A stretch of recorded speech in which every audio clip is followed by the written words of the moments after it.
Assalamualaikum warahmatullahi wabarakatuh. Di sini saya akan menjelaskan tentang bagaimana latar belakang potensi terjadinya bencana alam pasca penambangan timah inkonvensional di Kabupaten Bangka Tengah, Provinsi Kepulauan Bangka Belitung. Perlu kita ketahui bersama bahwasannya asal kata Bangka berasal dari kata Vanca yang dalam bahasa Sanskerta dia berarti timah. Kabupaten Bangka Tengah merupakan salah satu kabupaten yang kaya akan potensi tambang timah. Penambangan timah yang ada di wilayah Bangka Tengah diindikasikan melahirkan berbagai implikasi, di antaranya terganggunya lahan yang berujung pada kerusakan lingkungan. Banyak lahan tambang berpotensi abrasi dan kerusakan ekosistem yang berpotensi untuk melahirkan bencana kekeringan dan tanah longsor. Perubahan kimiawi akibat penambangan dia berdampak negatif terhadap air tanah dan air permukaan. Sementara untuk perubahan fisik dia berdampak pada perubahan morfologi dan topografi lahan.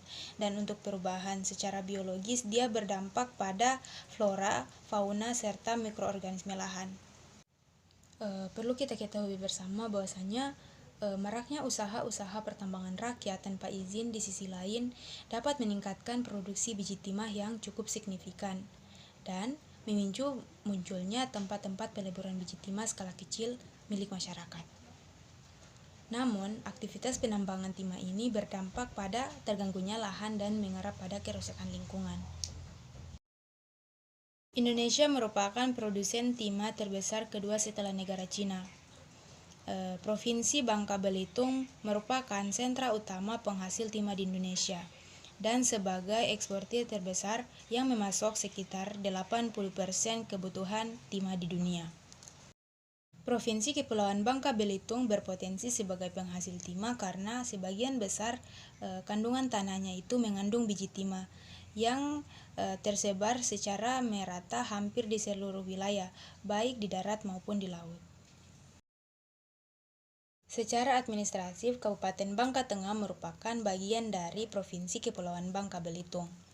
Dan kabupaten ini memiliki luas wilayah kurang lebih 230.911 hektar dan dikelilingi oleh 12 pulau-pulau kecil yang memiliki garis pantai kurang lebih 195 km. Walaupun pada awalnya masyarakat di Kepulauan Bangka Belitung ini hanya sebagai penonton kegiatan penambangan timah di sana, namun keikutsertaan masyarakat di Kepulauan Bangka Belitung ini dia sudah dimulai pada sekitaran tahun 1990-an. Saya akan membahas luas pertambangan timah di wilayah Provinsi Bangka Belitung. Baik, langsung saja. Untuk Kabupaten Bangka Tengah merupakan salah satu wilayah yang kaya akan potensi pertambangan timahnya. Hampir 30% wilayah tersebut merupakan bahan pertambangan timah, baik yang dikelola oleh perusahaan-perusahaan besar maupun industri pertambangan rakyat. Untuk wilayah luas penambangan yang dikelola oleh perusahaan-perusahaan besar dapat mencapai 55.344 hektar, sedangkan di PT-PT lain dapat mencapai 41.680 hektar. Kegiatan ini berawal dari aktivitas penambangan yang dilakukan oleh perusahaan-perusahaan tersebut yang berada di wilayah Kabupaten Bangka Tengah, dan adanya peluang untuk penambangan timah di lahan kuasa penambangan milik perusahaan tersebut, serta masyarakat juga tergiur atas pendapatan yang instan dari kegiatan penimbangan timah. Oleh karena itu, masyarakat yang awalnya menjadi petani, pedagang, serta nelayan, kini berubah menjadi pelaku usaha penambangan timah.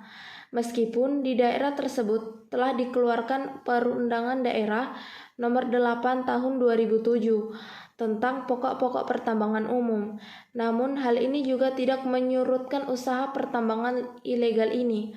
Akibatnya, maraknya usaha ini banyak lahan tambang yang berpotensi abrasi dan kerusakan ekosistem yang dapat melibatkan kekeringan serta tanah longsor.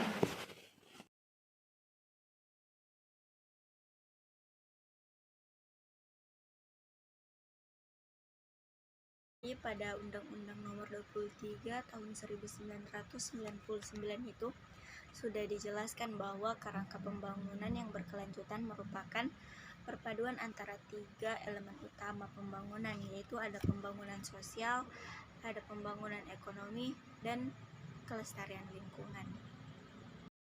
Kelestarian lingkungan itu dapat tercapai apabila saat eksploitasi. Nah, sumber daya alam sebagai bahan pembangunan itu dapat terjaga dan dilestarikan atau biasa disebut visible. Kerusakan lingkungan dan bencana. Jadi pada Undang-Undang Nomor 32 Tahun 2019 itu menyatakan bahwa kerusakan lingkungan ini merupakan perubahan secara langsung maupun tidak langsung terhadap sifat fisik, kimia, dan hayati lingkungan hidup yang melampaui kriteria baku kerusakan lingkungan hidup. Pengurangan risiko bencana PSB adalah suatu pendekatan global untuk mengurangi risiko bencana dengan melibatkan seluruh komponen masyarakat untuk mengurangi kehilangan kesempatan dan kehidupan.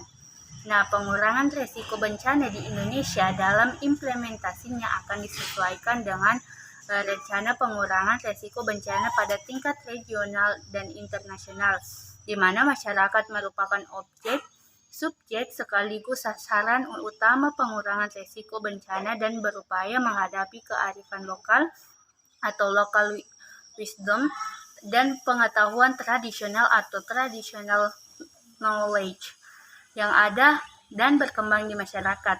Nah, terdapat 2 hal penting terkait dengan perubahan paradigma ini, yaitu yang pertama, penanggulangan bencana tidak lagi berfokus pada aspek tanggap darurat, tetapi lebih pada keseluruhan manajemen risiko. Nah, yang kedua, perlindungan masyarakat dari ancaman bencana oleh pemerintah merupakan wujud pemenuhan hak asasi rakyat dan bukan semata-mata karena kewajiban pemerintah. Nah, penanggulangan bencana bukan lagi hanya urusan pemerintah, tetapi juga menjadi urusan bersama masyarakat.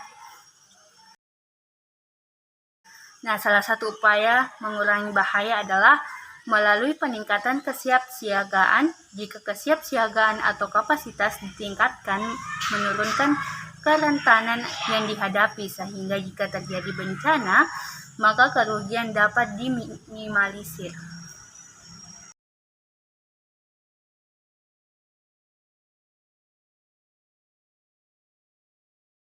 Di Kabupaten Bangka Tengah banyak dijumpai lubang-lubang bekas galian tambang timah atau kolong yang berisi air bersifat asam yang sangat berbahaya. Nah, mengenai potensi bencana pasca penambangan timah inkonvensional sebagaimana dikemukakan oleh informan, salah satunya adalah penyakit malaria. Nah, kasus penyakit malaria di wilayah ini telah menjadi wabah, bahkan telah menjadi endemi karena sebagian pekerjaan tambang inkonvensional membuat base camp di daerah penambangan tersebut. Nah, otomatis apabila terdapat kasus ditemukan banyak jentik nyamuk Anopheles di daerah, maka penularan akan semakin cepat. Nah, banyaknya kolong-kolong eks penambangan timah merupakan salah satu perkembangannya hewan bersel satu, yaitu protozoa Plasmodium atau nyamuk Anopheles. Nah, bekas-bekas penambangan tambang inkonvensional umumnya dibiarkan saja tanpa adanya upaya reklamasi ataupun merupakan lahan yang sedang direklamasi namun dirusak kembali oleh masyarakat untuk keperluan tambang inkonvensional. Nah, akibatnya di wilayah ini kini banyak ditemui lubang-lubang seluas 2-5 hektar yang tebar melalui dari daratan sampai pantai. Satu hal juga menarik perhatian adalah meskipun kegiatan penertiban telah dilakukan oleh aparat terkait, namun hingga saat ini masih ada ribuan tambang inkonvensional yang beroperasi di sana dan setiap hari merusak lingkungan dan menyebabkan pencemaran limbah galian timah. Nah, dalam jangka panjang hal itu sangat membahayakan dan memperparah kondisi lingkungan di Kabupaten Bangka Tengah. Lahan yang telah rusak akan membahayakan manusia yang tinggal di sekitarnya karena tidak stabilnya resapan air yang bisa menyebabkan banjir.